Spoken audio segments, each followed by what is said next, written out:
लेकिन सुदामा की स्थिति क्या है? बड़ी गरीबी। और इस गरीबी में भी वो प्रसन्न रहता है। इसका मतलब क्या है भैया? ये जीवन बड़ा सुंदर है, बड़ा अनमोल है। इस जीवन को भार बना करके मत जियो। सुख हो दुख हो थोड़ा सहने का प्रयास करना चाहिए। जीवन को बड़ा अनमोल जीवन है ये मानव जीवन। इसको खूब मस्ती से जिया जाए, खूब प्रसन्नता से जिया जाए, क्योंकि ये मानव जीवन बड़ा अनमोल है, बड़ा दिव्य है। सुदामा जी की इतनी गरीबी और ऐसी विषम परिस्थिति में भी सुदामा जी प्रसन्न आत्मा, बहुत प्रसन्न चित्त हैं। कोई फिक्र नहीं है, कछु लेना न देना मगन रहना। कुछ है नहीं तो चिंता नहीं है, ज्यादा हो गया तो कोई अभिमान नहीं। इतना बड़ा धनी विरक्त हैं, गृहस्थ धर्म का पालन करते हुए भी विरक्त हैं। विरक्त इंद्रियार्थेषु प्रसन्नात्मा जितेंद्रिय। ब्राह्मण हैं, ब्राह्मण वृत्ति से अपनी जीविका चलाते हैं। ये ब्राह्मण वृत्ति क्या है? ब्राह्मण के 6 कर्तव्य हैं। दान लेना और दान देना, यज्ञ करना और यज्ञ कराना, वेद पढ़ना और वेद पढ़ाना, पढ़ना और पढ़ाना, यज्ञ करना और कराना, दान लेना और दान देना। लेकिन आजकल के समाज में 3 गायब हो गया, 3 बचा। 6 कार्य हैं, 6 में से 3 गायब हो गया। अब केवल दान लेना रह गया, दान देना नहीं रह गया। विद्या पढ़ना पढ़ाना गायब हो गया। यज्ञ कराना करना गायब हो गया। दूसरे के लिए हम यज्ञ कराते हैं, लेकिन अपना स्वयं न स्वाध्याय करते हैं, न यज्ञ करते हैं, न दान देते हैं। ऐसा करना चाहिए। और एक नियम है ना कि दान को छिपा करके करना चाहिए। लेकिन भैया मैं एक बात बताऊं, वो जमाना था दान को छिपा करके नहीं करना, दान करो और उसका प्रदर्शन भी करना चाहिए। कुछ लोगों को तो गलत लगेगा कि दान तो चुपके से दिया जाता है, प्रदर्शन क्यों करें? क्योंकि ये भैया कलयुग है, यहाँ जो देखेगा वो करेगा। इसलिए आप चुपके से दान करेंगे, दूसरा देखेगा नहीं तो वो जान नहीं पाएगा, करेगा नहीं। यहाँ तो देखी देखा पुण्य होता है, देखी देखा पाप होता है। तो जब आप करेंगे और दूसरा जानेगा कि ये कर रहे हैं तो हमको भी करना चाहिए। इसलिए प्रदर्शन करना भी कोई गलत बात नहीं है। धर्म का प्रचार, दान का प्रचार करना चाहिए कि हम कर रहे हैं तो आप भी करिए। तो कृष्ण भगवान के परम प्रिय मित्र हैं सुदामा जी, विरक्त हैं।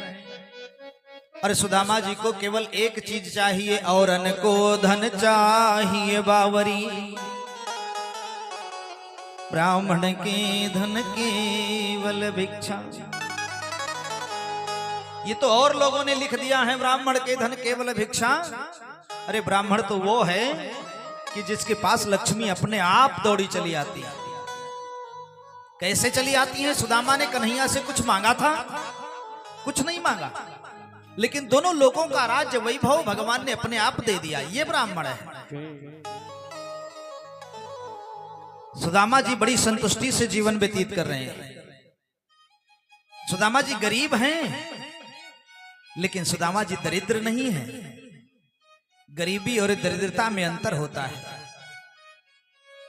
गरीबी गरीबी होती है और दरिद्रता तो बड़ों बड़ों में देखी जाती है। लाखों करोड़ों रुपया है, लेकिन फिर भी दरिद्रता से जीवन जी रहा है। न खाता है, न खिलाता है, न दान करता है, न।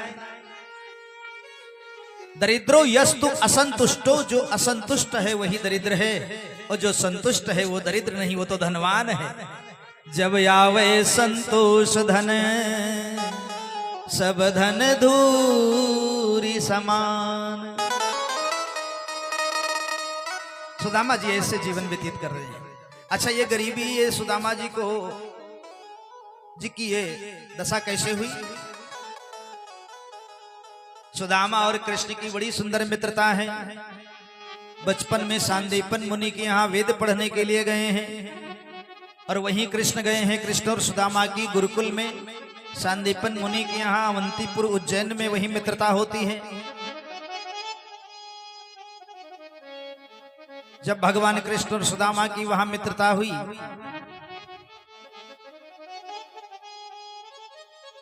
तो गुरुकुल का नियम बड़ा सुंदर है भैया। गुरुकुल में जब लड़के पढ़ते थे, बच्चे पढ़ते थे, विद्या अध्ययन करते थे, तो वो बच्चे गुरुकुल से विवेकानंद और रामकृष्ण बन करके निकलते थे। और आजकल चल गया है कॉलेज। कॉलेज से लड़के निकलते हैं तो दूसरे का कलेजा निकाल लेते हैं। ऐसा धन कमाओ, ऐसे तरीके से कमाओ, पेट भरो। ये कॉलेज की विद्या कलेजा निकाल लेती है दूसरे की। वकील बन जाओ, डॉक्टर बन जाओ, इंजीनियर बन जाओ, धन कमाओ, खाओ।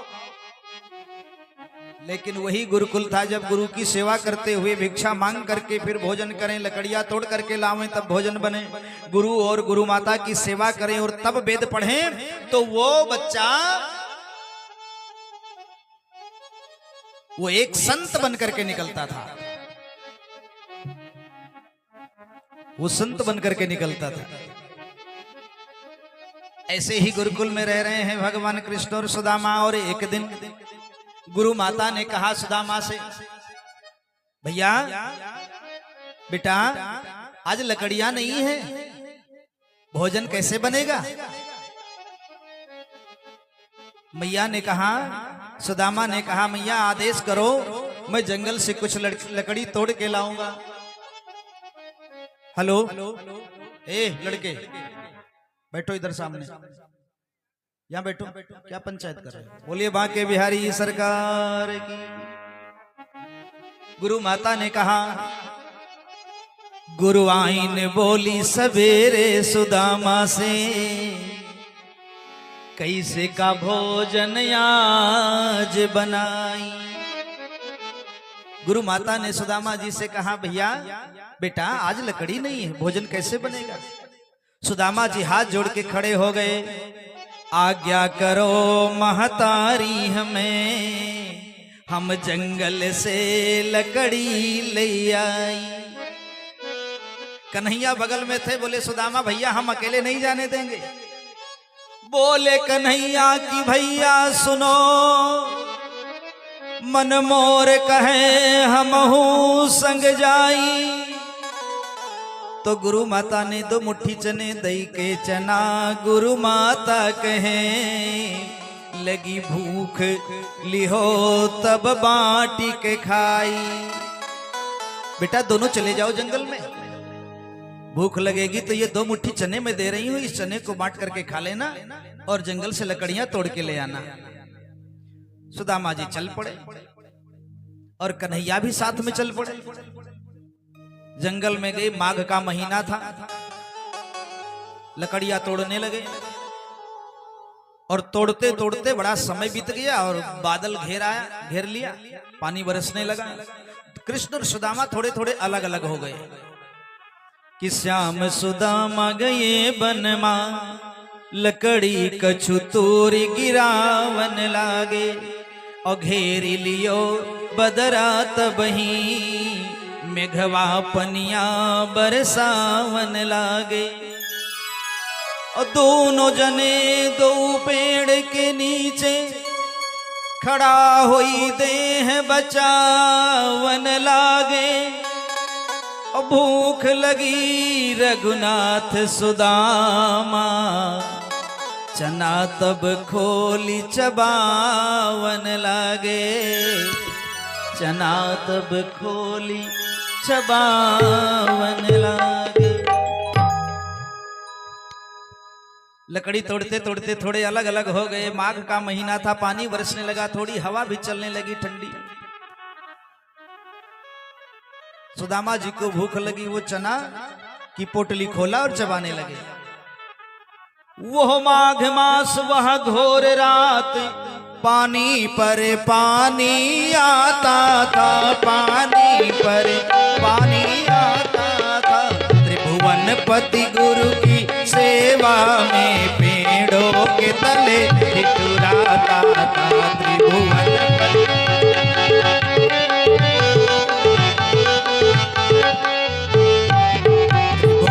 पति गुरु की सेवा में पेड़ों के तले ठिठुराता था। त्रिभुवन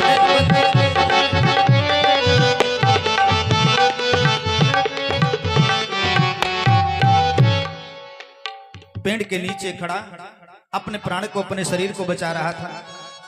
उसी समय भगवान कन्हैया ने देखा कुछ कटकट की आवाज आ रही है, तो बोलने लगे कि बोली पड़े भगवान तबे हमें लागत है कछु खात हो भैया। सुदामा ने कहा नहीं नहीं। बोले तो ये कटकट की आवाज, बोले ठंडी से दांत कटा कट कट कट और नहीं कछु बात है भैया। और बोली के झूठे चना चबाई चना तब बोले सुदामा चलो घर भैया। और देर भई रघुनाथ यहाँ रहे राह निहारी गुरु अरु मैया। बड़ा देर हो गया, चलो ना घर पे। गुरु माता और गुरु जी रास्ता देख रहे होंगे। तो भैया ये सुदामा जी जो चना चबाने लगे ना, 2 मुट्ठी चना था, उस चने को चबाने लगे। तो आजकल की दुनिया क्या कहती है सुदामा को? बाभन हुए ना, ब्राह्मण हुए, बड़े लालची हैं, बड़े लोभी हैं, दूसरे के हिस्सा चबाए लिहिन तो गरीब होएंगे। यही तो लोग कहते हैं, दुनिया के लोग यही कहते हैं, दूसरे का हिस्सा चबा लिया गरीब हो गए। और आजकल अरे सुदामा ने तो 2 मुट्ठी चबाया था, आजकल तो खेत से 4-4 बोझ गायब हो जाते। पूरी धन की राशि लगी रहती है अन्न की, और राशि ही गायब हो जाती है, और तब कोई गरीब नहीं होता। ये बात नहीं है कि 2 मुट्ठी चने चबा लिया तो सुदामा जी गरीब हो गए। ये तो लोगों की भावना है, सुदामा पर आरोप लगाता है। लेकिन सुदामा ने जो त्याग किया है वो जीवन में कोई कर ही नहीं सकता है। सुदामा वैसे महान नहीं बने हैं। सुदामा को भगवान ने 2 लोक वैसे नहीं प्रदान किया है। सुदामा जी जब चने की पोटली खोले और उसको चबाने लगे, हाथ में निकाला, तो सुदामा जी ब्रह्म ज्ञानी थे, कोई साधारण ब्राह्मण नहीं थे, कोई भिखारी नहीं थे, इधर उधर भीख मांगने वाले ब्राह्मण, ब्रह्म ज्ञानी थे। जैसे ही चने को निकाला और अपने हाथ में, उस चने में सुदामा जी को दिखाई पड़ा कि जो ये चना चबाएगा वो दरिद्र हो जाएगा, गरीब हो जाएगा। तब सुदामा जी ने कहा कि कृष्ण हमारा मित्र है, अगर आधा मैं कृष्ण को दे दूंगा तो कृष्ण भी गरीब हो जाएगा, और आधा हम खाएंगे तो हम भी गरीब हो जाएंगे। हम गरीब हो जाएंगे चलेगा, लेकिन मेरा श्याम सुंदर, मेरा कन्हैया गरीब हो जाएगा तो दुनिया का क्या होगा, संसार का क्या होगा। इसलिए वो सारे चने सुदामा जानबूझ करके स्वयं चबा लिया, सारी गरीबी स्वयं ले ली, लेकिन अपने मित्र को गरीबी होने से बचा लिया, गरीब होने से बचा लिया। ये त्याग है सुदामा का। सारी गरीबी, सारा दुख स्वयं ले लिया अपने सर पे, और ये है मित्रता। मित्रता को निभाया है सुदामा जी ने। सारी गरीबी ले ली और चने को चबा लिया। अच्छा, वो चना क्या था हमने तो देखा नहीं कहीं लिखा हुआ, लेकिन संत लोग कहा करते हैं कि सांदीपन मुनि के आश्रम से थोड़ी दूर पर एक कुटिया थी, उसमें एक गरीब माता रहती थी। माता जी बहुत गरीब थी, घर में खाने की वस्तु नहीं थी, तो वो इधर उधर जाकर के कुछ मांग करके लेकर के आई। उस दिन उसको 2 मुट्ठी चना मिला, चना लेकर के आ गई, पोटली बांध करके रख दिया, घर का काम करने लगी कि अभी थोड़ा फुर्सत मिलेगा तो यही चने चबा करके आज का दिन बिताएंगे। हुआ क्या, कुछ चोर उधर से निकले तो देखा कि माताओं के पास पोटली में बड़ा धन रहता है, तो पोटली देखा एक छोटी सी, बोले इसमें कहीं सोने होने का सिक्का होगा। ये देखने में गरीब लगते हैं लेकिन इनकी गुदरी में बड़ा धन रहता है। बस वो पोटली लेके चोर भगा। अब वो माता जी ने देखा, दौड़ी, चोर चोर चोर चोर चिल्लाने लगी। वो चोर भागता भागता गया, आगे सांदीपन मुनि का आश्रम आ गया, बस वो आश्रम में छिप गया। जब चोर चोर की आवाज और खटपट की आवाज सुनी तो सांदीपन मुनि भी जाग गए। कौन आया, कहां आया? तो चोर ने समझा कि आज पकड़ गया, बस पोटली सांदीपन मुनि के आश्रम में छोड़ करके वो चोर निकल गया। चोर तो चला गया, वो चना का पोटली गायब हो गया। अब वो माता जी कई दिन की भूखी थी और आज थोड़ी क्षुधा शांत होती, 2 मुट्ठी चना चबा करके वो चना भी कोई लेकर के चला गया। तो वो माता इतनी दुखी थी कि उसने श्राप दे दिया, जा ये चना जो चबाएगा वो दरिद्र हो जाएगा, गरीब हो जाएगा। किसी की आत्मा को कष्ट मिलेगा और वो जब श्राप देगा तो फिर वो ब्रह्मा की लकीर हो जाएगा भैया। इसलिए किसी को सताना नहीं।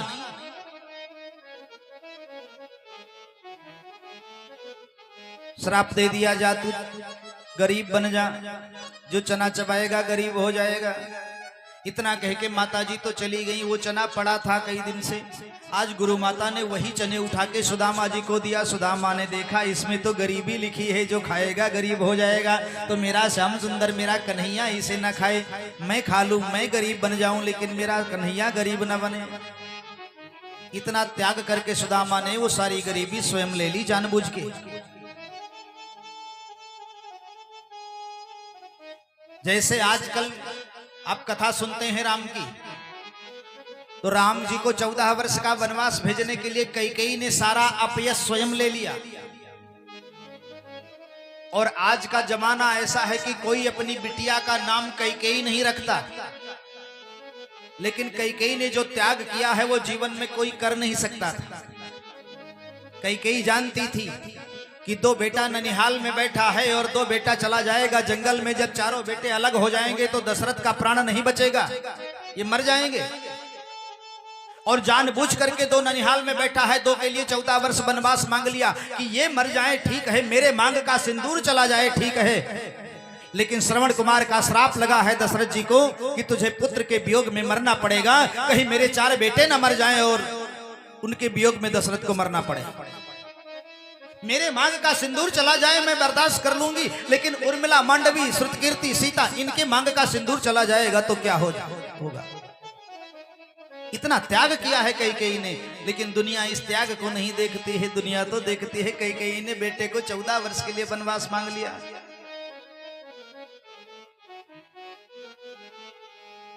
सुदामा जी धीरे धीरे मित्रता खत्म हुई तो विद्या समाप्त हुई और दोनों मित्र अलग अलग हो गए।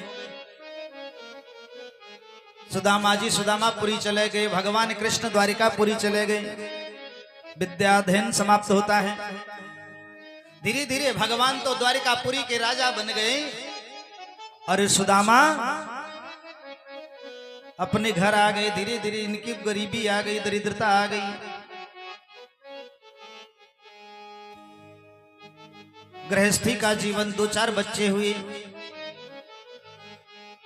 तो अब माता को, माता पिता स्वयं भूखा रह जाए कोई बात नहीं, कोई फर्क नहीं पड़ता। 1 दिन 2 दिन 4 दिन भूखा रह जाए कोई फर्क नहीं पड़ता, लेकिन किसी माँ का छोटा सा बच्चा भूखा रहे ये माँ बर्दाश्त नहीं कर पाती।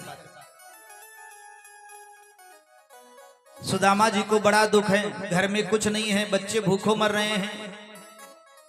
सुदामा जी तो बड़े संतुष्ट हैं, चलो ठीक है जो भाग्य में है वो मिल रहा है। सुशीला को बड़ा दुख है। सुशीला ने कहा मेरे बच्चे भूखे रहे ये हम बर्दाश्त नहीं कर सकते। एक दिन सुदामा जी ने देखा कि हमारे घर में कुछ नहीं है, जितना जो मटका है जिसमें चावल रखा जाता था, आटा रखा जाता था, उसमें जब हाथ डाला तो उसमें 1 चावल निकला, पूरा मटका खाली। सुदामा जी भी कहते हैं ना कि मैं भूखा रह जाऊं ठीक है, लेकिन मेरे घर में ठाकुर जी बैठे हैं, मैं ठाकुर जी का भोग किस चीज का लगाऊंगा, कुछ नहीं। तो चावल का 1 टुकड़ा मिला, 2 किए और 2 करके 2 पत्ते पर रख दिया। घर में लक्ष्मी नारायण भगवान हैं, बस 2 पत्ते पर चावल का आधा टुकड़ा करके रख दिया और भगवान से कहते हैं सुदामा जी त्वदीयं वस्तु गोविंद तुभ्यमेव समर्पयेत्। हे गोविंद, जो आपने मुझे दिया वो मैं आपको समर्पित कर रहा हूं, इसे ग्रहण करो, स्वीकार करो। और वो चावल का आधा टुकड़ा वैकुंठ में भगवान नारायण ने अपने हथेली में रख लिया। लक्ष्मी जी ने कहा तुम बड़े निष्ठुर हो। बोले क्यों? अरे उस गरीब के पास कुछ नहीं था, चावल का आधा टुकड़ा वो भी उठा लिया उस पत्ते से। भगवान ने कहा इस आधे टुकड़े से उसका क्या बनेगा, क्या बिगड़ेगा, लेकिन ये प्रेम का दिया हुआ प्रसाद है, इसको स्वीकार करो। और भगवान ने, लक्ष्मी ने वो चावल का टुकड़ा जैसे स्वीकार किया, खाया। सुदामा जी को उस दिन भोजन की व्यवस्था नहीं करनी पड़ी, अपने आप पेट भर गया, डकार आने लगी। ये परमात्मा की कृपा है। धीरे धीरे गरीबी इतनी आ गई कि बर्दाश्त करने से बाहर। और सुदामा जी बैठे बैठे एक दिन पत्नी से अपनी कथा सुना रहे हैं। मेरा बचपन का यार है। कौन? कन्हैया, श्याम सुंदर मेरे बचपन का यार है। द्वारिकाधीश भगवान मेरे बचपन के यार हैं। तो सुशीला कहने लगी कि चले जाओ एक बार अपने मित्र, इतना दिन हो गया, कैसी मित्रता है, कभी मित्र के पास गए नहीं। सुदामा जी भगवान के पास क्यों नहीं जाते? क्योंकि सुदामा जी की गरीबी है, गरीबी बर्दाश्त कर लेते हैं, लेकिन भगवान के पास जाते नहीं हैं। इसलिए नहीं जाते हैं कि अगर मैं इस दशा में भगवान के पास जाऊंगा तो मेरे कन्हैया को मेरी दशा देख करके बड़ा दुख होगा, और हम भगवान को दुख नहीं देना चाहते। अपनी गरीबी दिखा करके अपने कृष्ण को हम दुख नहीं देना चाहते। लेकिन मन ही मन कहते हैं सुदामा जी, क्या सजा मिली है मुझको, क्या सजा मिली है मुझको, तेरी बंदगी के पीछे, तेरी दोस्ती के पीछे। क्या सजा मिली है मुझको, तेरी दोस्ती के पीछे, तेरी दोस्ती के पीछे। दरे दरे भटक रहा हूँ, दरे दरे भटक रहा हूँ, तेरी दोस्ती के पीछे, तेरी दोस्ती के पीछे। क्या सजा मिली।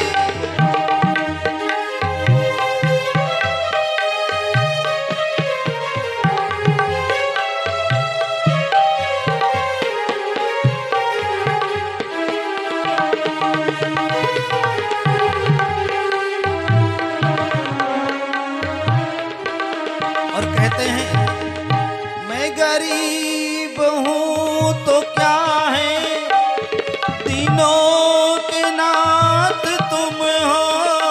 मैं गरीब हूं तो क्या है, तीनों के नाथ तुम हो। मैं गरीब हूं तो क्या है, तीनों के नाथ तुम हो। मैं गरीब हूं तो क्या है, तीनों के नाथ तुम हो। ऊँटों पे है उदासी,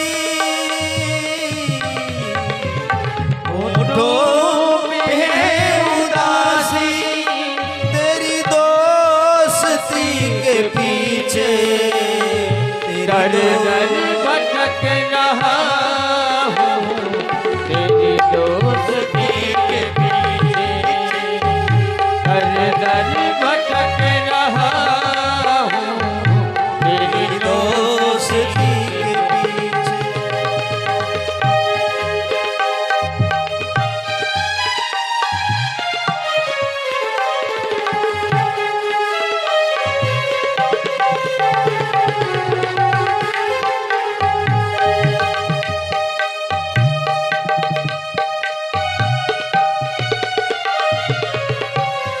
सुदामा जी ने मनो भगवान से कहा कि मैं तुमसे दोस्ती किया है ना, उससे देखो मैं दर दर भटक रहा हूं, ये क्या दिया है मुझको। मेरे परमात्मा सुदामा जी पत्नी से बताते हैं, भगवान मेरे दो मित्र हैं, बचपन के यार हैं, लंगोटिया यार हैं। गुरुकुल में मैंने विद्या पढ़ा था शांतिपन मुनि के यहाँ। आज वो द्वारिकाधीश हैं। तो सुशीला कहने लगी, सुशीला मन में सोचने लगी कि इतने बड़े धनवान इनके मित्र हैं, राजा हैं, अगर ये चले जाएंगे और इनकी दशा देखेंगे तो भगवान से रहा नहीं जाएगा, कुछ न कुछ तो जरूर दे देंगे। मुझे कुछ नहीं चाहिए, लेकिन मेरे जो बच्चे हैं ना, तो मेरे बच्चे भूखों न मरे। तो सुशीला हाथ जोड़ने लगी कि जोरी के हाथ सुशीला कहे, पिया जाहू चला जहां मीत तुम्हारे। जोरी के हाथ सुशीला कहे, पिया जाहू चला जहां मीत तुम्हारे। और देखो आँखी उघारी तनी, लड़का सब कांपत ठंड के मारे। भैया जब भोजन की व्यवस्था नहीं है तो कपड़े की कैसे होगी, और जब खाने की व्यवस्था नहीं है तो कपड़ा और मकान कैसे होगा। कि देखो आँखी उघारी तनी, लड़का सब कांपत ठंड के मारे। और जात सही ना पड़ोसी कई बात, और भगावत है जहां जाऊं दुआरे। और टूटी सहारा गवा सब ही, अब एक बचे हैं गोविंद हमारे। गरीबी में आप किसी के घर जाओ कुछ मांगने के लिए, तो एक दिन होगा दे देगा, दूसरे दिन होगा दे देगा, तीसरे दिन रखे रहेगा लेकिन देगा नहीं। बोले रोज आदत पड़ गई है, जब देखो तब लोटा लिहा मांगती। अब कहीं गरीबी में कहीं किसी के घर से दही वही लेने जाओ, तो जो 4-6 दिन का खट्टा होगा वो आपको दे देगा, जो ताजा होगा वो पशु के आगे डाल देगा, लेकिन देगा नहीं। गरीबी बड़ी दुखदाई होती है। इस संसार में कहा गया है, नहीं दरिद्र सम दुख जग माही, और संत मिलन सम सुख जग नाही। गरीबी जैसा दुख संसार में कुछ नहीं है। सुशीला सोचती है कि वो भगवान है, वो परमात्मा है, और मैंने सुना है कि दीनों के दीन दयाल है।